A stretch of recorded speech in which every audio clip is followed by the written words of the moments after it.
வணக்கம்.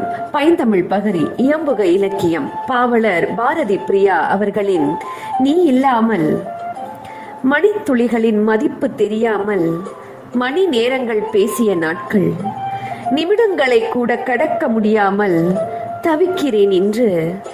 தொட்டுச் செல்லும் தென்றல் கூட தேகம் வேகச் செய்கிறது. முடியாத இரவுகள் நித்திரையின்றி சித்திரையாய் வதைக்கிறது. நிலவு தேய்வதும் வளர்வதும் போலே நின் நினைவுகளால் நானும் சில்லறையாய் சிதறிப்போன கனவுகள் நீ இல்லாமல் கனவுகளாகவே. நீ நடந்த பாதை எங்கும் என் விழிகளின் தேடல், நீ தந்த நினைவுகள் எல்லாம் என் உயிரின் தேடல். தேடல்கள் நீண்டு கொண்டே போகலாம், உயிரின் தூரம் குறைந்தும் போகலாம். உயிர் சுமக்கும் இந்த தேகம் உன் நினைவாலே உலகம் உள்ளவரை